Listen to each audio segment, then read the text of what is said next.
Hi, Jany. Let's take a look at your new essays. This is about traditional food versus fast food. Here's what you wrote.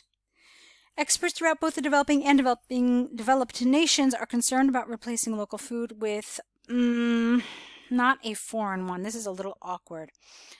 We'll fix it in a minute. Although some people think that it has a detrimental impact on an individual, family, and society, I believe that this trend negatively affects an individual and family, but has positive effects on society. This essay will analyze my views by using examples to demonstrate points and prove arguments. Okay, that's interesting.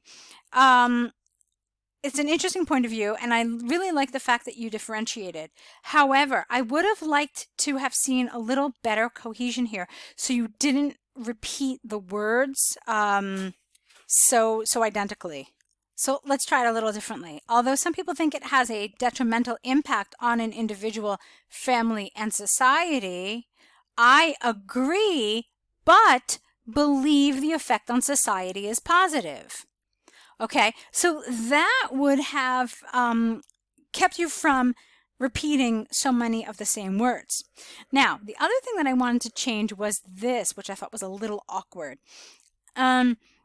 I don't want you to mistake local food for being a synonym for traditional food.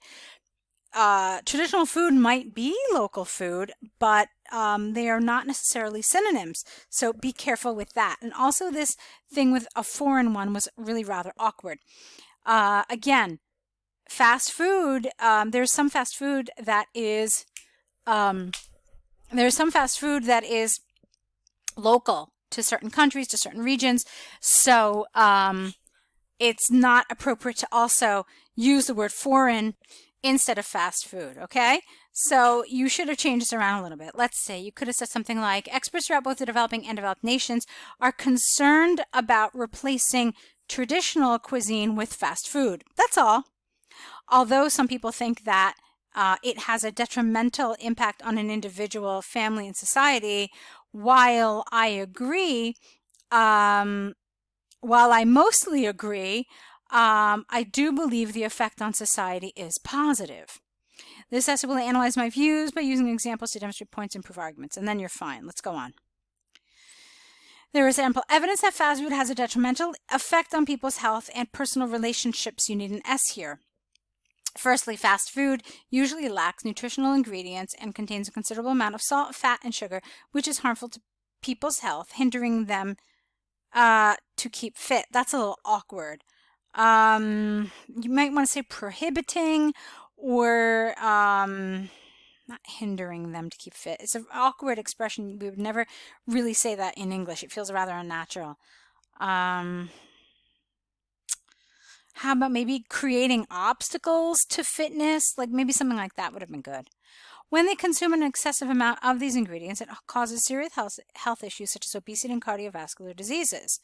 For example, according to the recent statistics published by the Healthcare Ministry, due to excessive consumption of fatty food, every child out of 15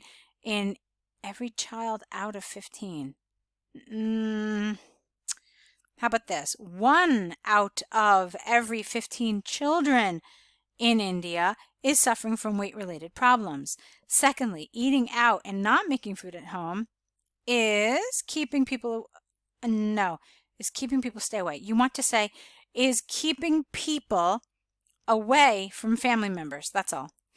This would mean that when people are not sitting around the kitchen table, they have less time to exchange their views and ideas, making parents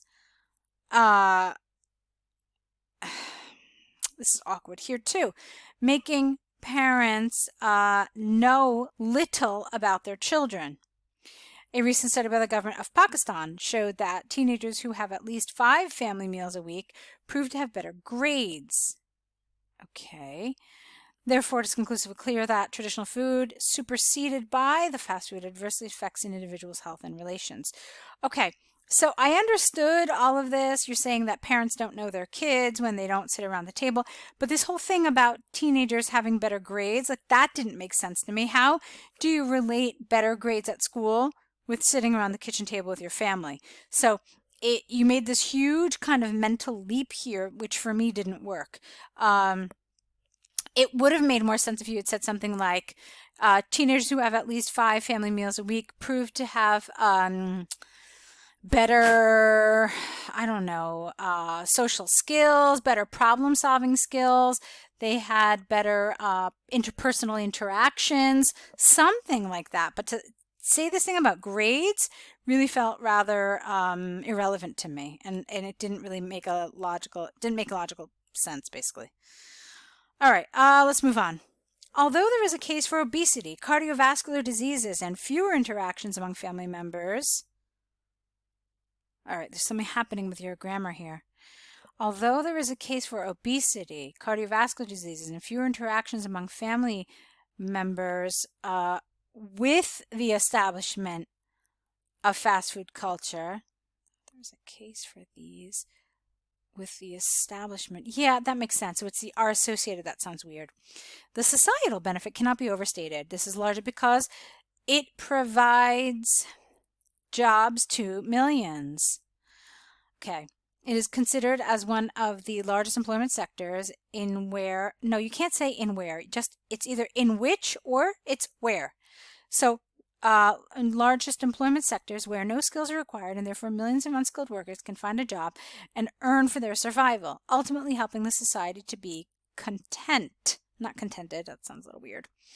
For example, recent research by Harvard showed that the fast food industry hires 3 times more workers every year than any other industry in the U.S. Thus, it is possible to state beyond doubt that there is an immensely positive impact on society when it has more fast food restaurants. All right, this is lovely. I'm really happy with the way you did this. And I got to tell you what I'm also super happy about is that you actually answered the question. I can't even tell you how many students I see don't look at this issue of, the effect on individuals, the effect on family, the effect on society. You did, and I think that, despite some of the errors that we found in your grammar, the way you argued and the way you separated your ideas is really rather good. So well done there. Let's take a look at your conclusion. In conclusion, from the arguments and examples given, I firmly agree that replacing traditional food with fast food is largely negative for an individual's health and family bonding, but it has a positive influence on society by creating more jobs. Lovely. Super clear. Your point of view is clear throughout the essay. So like I said, as far as task achievement is concerned, I thought you did very well. I saw some very nice vocabulary. However, there were some areas of grammar that were a little problematic. And so those are the things that I want you to work on correcting and work on improving, okay?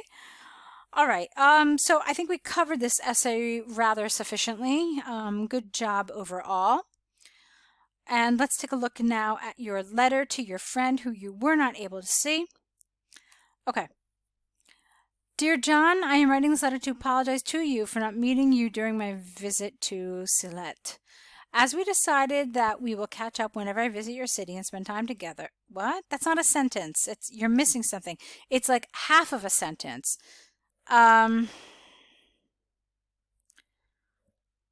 Yeah, it doesn't belong to either this one or to the one, maybe it belongs to the one after that. So let's pretend for a moment that this is a lowercase u and that you have a comma here. Let's try it again. As we decided that we will catch up whenever I visit your city and spend time together, unfortunately, I had to revise my plan due to, no, that doesn't make sense. So, let's try it one more time. This is fine, the first one. Even though it does feel a little formal, I'm writing this letter to apologize to you. This is how we start formal letters, where you start straight off the bat explaining the reason why you are writing. In a letter to a friend, this is not quite so appropriate.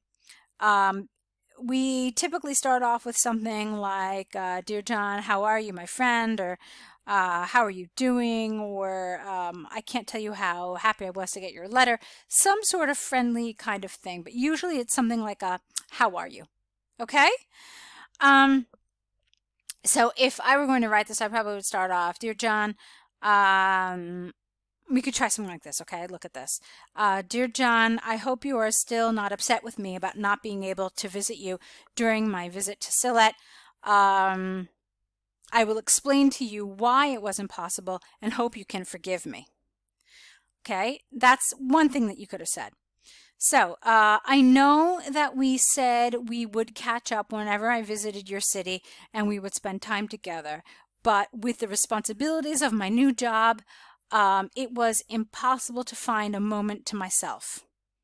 Okay? Something like that. But you can see how this is just a fragment and it's not a full sentence. All right, let's see what else you wrote. Unfortunately, I had to revise my plan due to my hectic schedule over that weekend. Firstly, I had a 3-day, this should be an adjective, there should be a no S here because this is an adjective.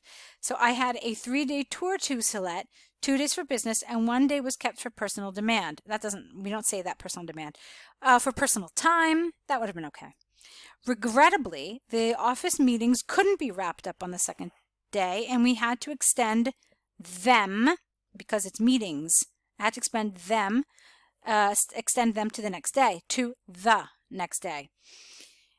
Okay, now no comma after even though. So even though I didn't want to, I was helpless on this matter.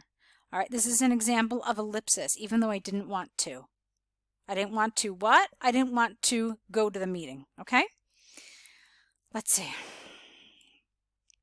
Nevertheless, due to this interruption in my trip, I can't see you this time because the trip already finished. Nevertheless, due to this interruption in my trip, I couldn't see you this time. But I will be back to Sylhet in the mid of next month for my next business meet. I hope you're also available that time and we can spend even more time together as I have less work to perform. Please let me know if you are free and we can see each other then. Best wishes, comma, don't forget your comma here. Okay, so for me, basically, I felt like this had a lot of formal language. It didn't feel particularly convincing that you were talking to your friend.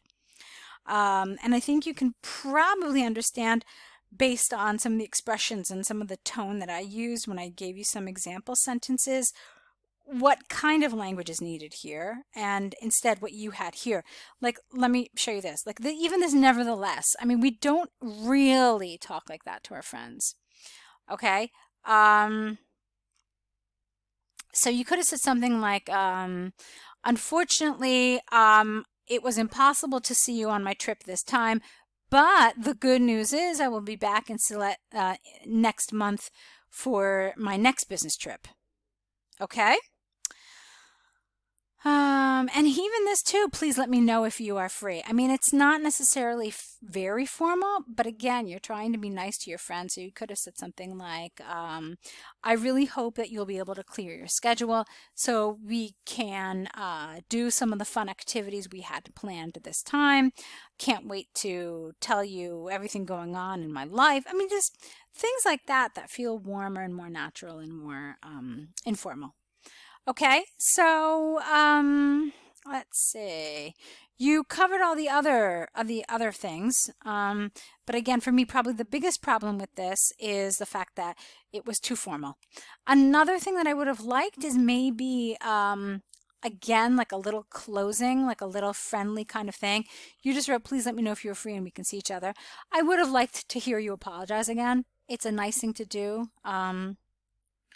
You know, just once again, I'm really sorry about changing our plans at the last minute.